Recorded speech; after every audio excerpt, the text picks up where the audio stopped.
उदारवाद liberalism part first by Kaushal Kumar Sen, assistant professor political science, Babu Shobharam, government arts college Alwar.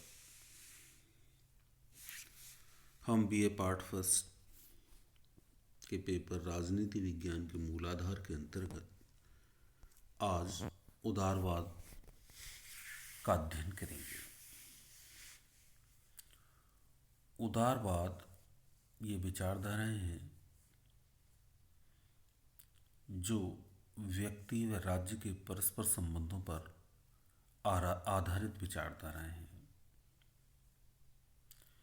कि राज्य का व्यक्ति से क्या संबंध है और व्यक्ति का राज्य से क्या संबंध है।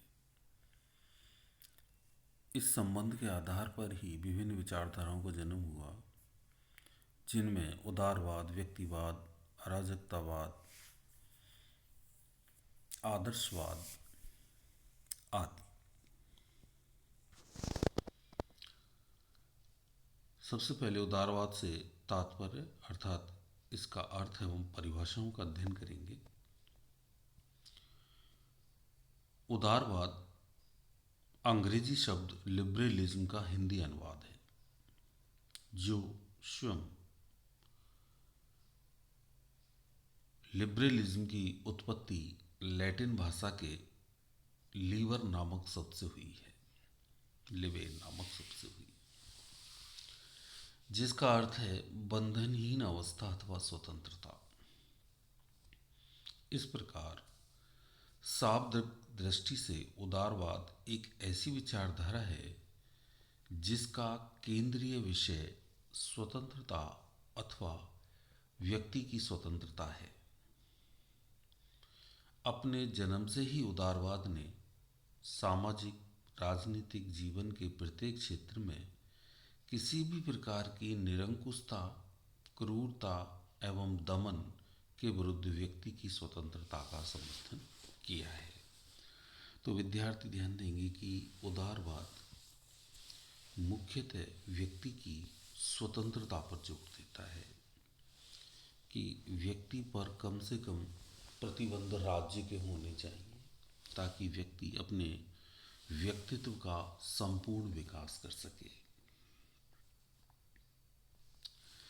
यद्यपि व्यक्ति की स्वतंत्रता का समर्थन उदारवाद एक अति प्रमुख लक्षण एवं प्रवृत्ति है, उदारवाद की एक प्रमुख प्रवृत्ति एवं लक्षण है, किंतु मात्र इसके आधार पर उदारवाद को न तो संपूर्ण अर्थ में समझा जा सकता है और न ही उसे परिभाषित किया जा सकता है। वस्तुतः उदारवाद एक अति व्यापक विचारधारा है। उदारवाद विभिन्न प्रकार के दार्शनिक, राजनीतिक, सामाजिक एवं आर्थिक सिद्धांतों से बनी एक लचीली विचारधारा है। यह परंपरागत अर्थ में एक निश्चित विचारधारा की तुलना में जीवन का एक दृष्टिकोण एवं आंदोलन अधिक है। तो उदारवाद हर क्षेत्र में व्यक्ति की स्वतंत्रता का समर्थन करता है, चाहे वह दार्शनिक हो, राजनीतिक हो, सामाजिक हो, आर्थिक हो। और उदारवाद के बारे में ये कहा जाता है कि अगर व्यापक रूप में या एक निश्चित अर्थ में इसको देखा जाए तो यह जीवन का एक दृष्टिकोण है, अर्थात जीवन के हर क्षेत्र में स्वतंत्रता का समर्थन करता है। उदारवाद एक व्यापक विचारधारा है और उसने अपने उद्देश्यों की प्राप्ति के लिए लोकतांत्रिक शासन प्रणाली को जन्म दिया है और इसे एक साधन के रूप में स्वीकारा है। अर्थात उदारवाद अपने उद्देश्यों की प्राप्ति के लिए लोकतंत्र का समर्थन करता है, क्योंकि लोकतंत्र में अंतिम प्रभुता जनता के हाथ में होती है और जनता के लिए वह शासन होता है। इसलिए उदारवाद ने लोकतंत्र को एक साधन के रूप में स्वीकारा है। वस्तुतः उदारवाद का साध्य है व्यक्ति की स्वतंत्रता व उसके व्यक्तित्व का विकास, और इस दृष्टि से उदारवाद के लिए लोकतंत्र एक साधन है।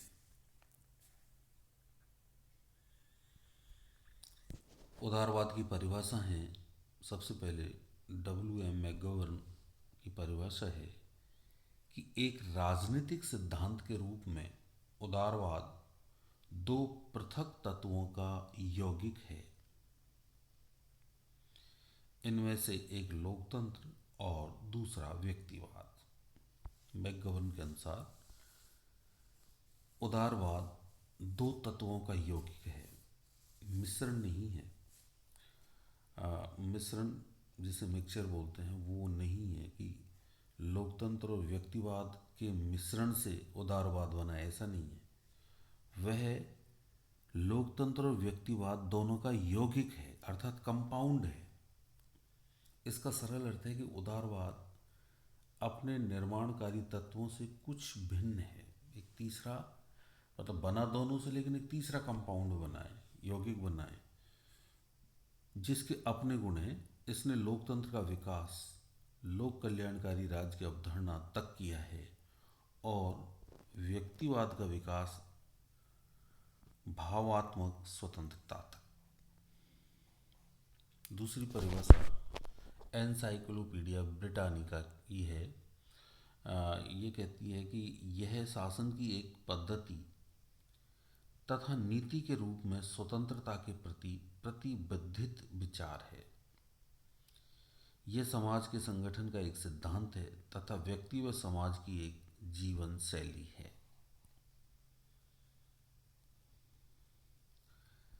विकासशील विचारधारा के रूप में 20वीं सदी में उदारवाद ने नई प्रवृत्तियों एवं विचारों का उदय किया, जैसे बहुलवाद, लोक कल्याणकारी राज्य का सिद्धांत, लोकतांत्रिक समाजवाद।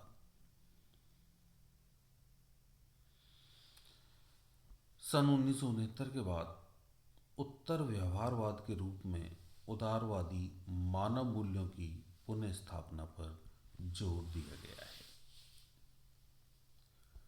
अब हैं विद्यार्थी इस विवरण में समझ गए कि उदारवाद व्यक्ति की स्वतंत्रता पर जोर देता है और ये मान के चलता है कि व्यक्ति को हर क्षेत्र में स्वतंत्रता दी जानी चाहिए ताकि वह अपने व्यक्तित्व का विकास कर सके। लोकतंत्र के लोक शासन प्रणाली को उदारवाद स्वीकार करता है, क्योंकि लोकतंत्र के माध्यम से उदारवादी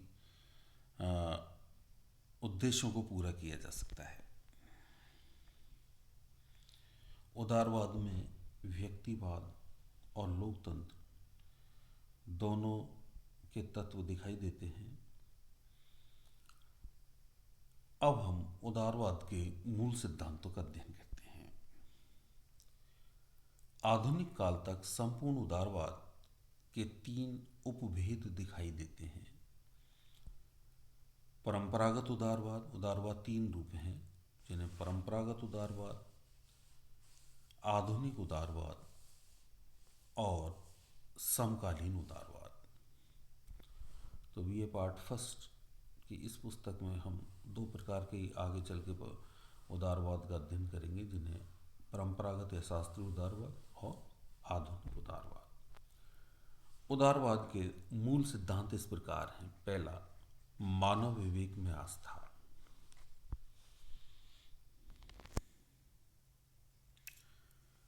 अपनी इस विशेषता के कारण उदारवाद ने सदैव उन रीति रिवाजों, परंपराओं, विश्वासों, कानूनों एवं संस्थाओं का घोर विरोध किया है जो मानव बुद्धि व तर्क की कसौटी पर खरी नहीं उतरती है। अर्थात उदारवाद मानव बुद्धि और तर्क के आधार पर हर चीज को स्वीकार करता है। उसने उन रीति रिवाजों को, परंपराओं को, विश्वासों को, कानूनों को, संस्थाओं को का विरोध किया है जो जो श्रद्धा पर आधारित थी।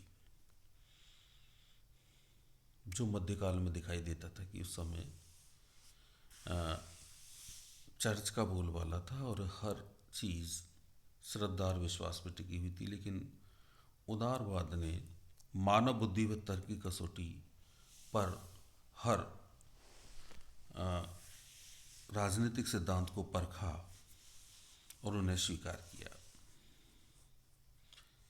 एक पुराने उदारवादी टॉमस पेन का यह विचार आधुनिक उदारवादियों को भी पसंद है कि मेरी अपनी बुद्धि मेरा चर्च है।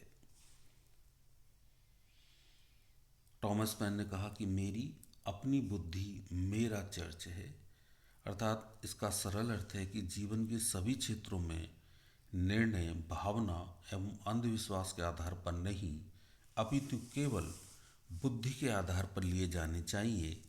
इस प्रकार उदारवाद ने प्रारंभ से स्वतंत्र चिंतन पर बल दिया है। दूसरा है अनुदारवाद का विरोध।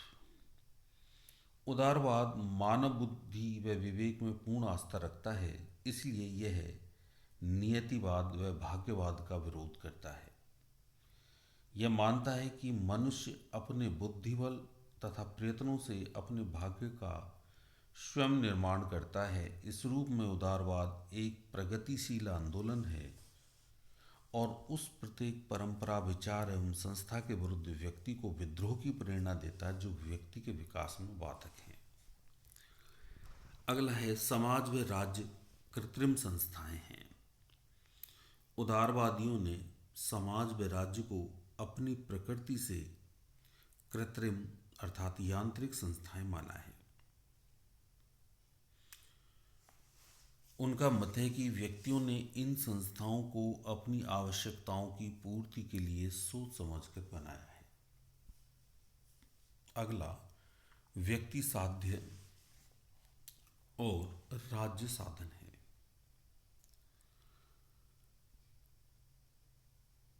जैसा भी हमने पढ़ा था कि व्यक्ति ने प्रत्येक संस्था को अपनी आवश्यकताओं की पूर्ति के लिए बनाया है, तो व्यक्ति ने राज्य का निर्माण भी अपने व्यक्तित्व की विकसित करने के लिए और अपनी स्वतंत्रता को उपभोग करने के लिए बनाया है।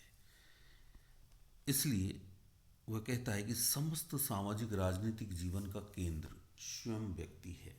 उदारवाद की मूल मान्यता कि समस्त सामाजिक व राजनीतिक जीवन का केंद्र स्वयं व्यक्ति होता है। उदारवादी इस आधार पर व्यक्ति व उसके व्यक्तित्व को स्वयं में साध्य मानते हैं और समाज व राज्य को व्यक्ति के सुख तथा समृद्धि में वृद्धि का एक साधन मानते हैं। अगला है व्यक्ति के प्राकृतिक अधिकारों का समर्थन। लॉक जैसे प्रारंभिक उदारवादी विचारक ने व्यक्ति के प्राकृतिक अधिकारों के सिद्धांत का समर्थन किया है। उसने ऐसे अधिकारों में मुख्य रूप से जीवन, स्वतंत्रता तथा संपत्ति के अधिकार को चुना है। लॉक का मत था कि व्यक्ति को प्राकृतिक अवस्था में ये अधिकार प्राप्त हैं और इनकी रक्षा के लिए ही व्यक्तियों ने राजहंस शासन की स्थापना की है। यद्यपि लॉक के बाद के उदारवादियों ने प्राकृतिक अधिकार सिद्धांत का खंडन किया है, किंतु उन सभी ने यह अवश्य माना है कि व्यक्ति के कुछ ऐसे आधारभूत अधिकार अवश्य होते हैं जो उसे मात्र व्यक्ति होने के कारण स्वतः प्राप्त होते हैं। उन्होंने इन अधिकारों को व्यक्ति के मौलिक अधिकार कहा है और इन्हें अनुल्लंघनीय भी माना है। अर्थात प्राकृतिक अधिकार सिद्धांत व्यक्ति के मौलिक अधिकार सिद्धांत का भी समर्थन करता है। अगला है व्यक्ति की स्वतंत्रता का समर्थन।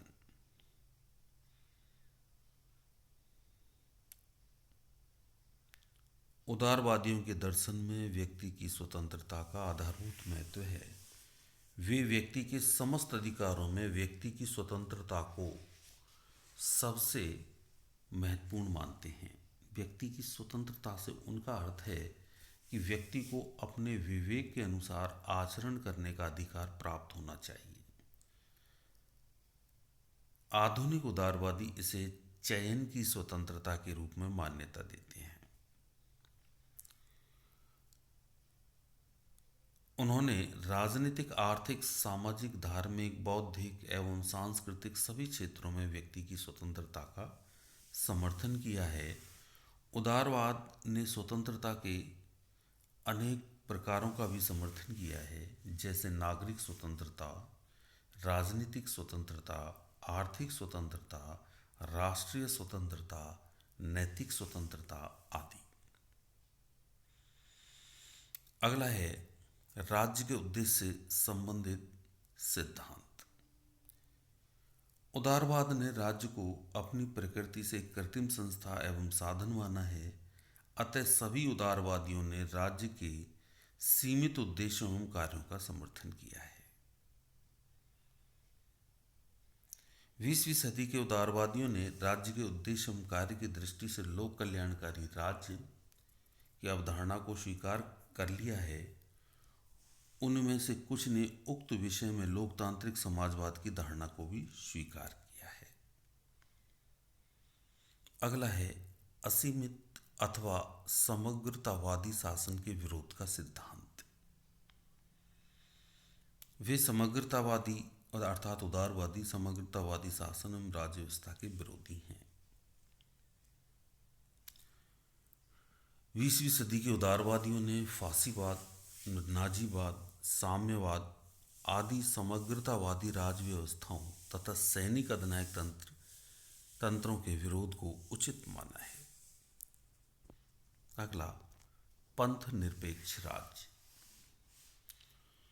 उदारवादियों ने बुद्धिवाद, धार्मिक सहिष्णुता तथा व्यक्ति की स्वतंत्रता के आधार पर सभी प्रकार के पंथ राज्यों का विरोध किया है और पंथ निरपेक्ष राज्य के आदर्श का समर्थन किया है। उदारवादियों का अपना दृष्टिकोण यही लौकिक है और इसलिए वे ऐसे राज्य के समर्थक हैं जो अपने उद्देश्यों एवं कार्यों की दृष्टि से मात्र लौकिक जीवन से संबंधित हो, किंतु ऐसा राज्य केवल पंथ निरपेक्ष राज्य ही हो सकता है। अतः वे इसके समर्थक हैं। अगला है लोकतांत्रिक शासन में विश्वास। लोकतांत्रिक शासन प्रणाली उदारवादियों के संपूर्ण दर्शन एवं चिंतन के अनुरूप है।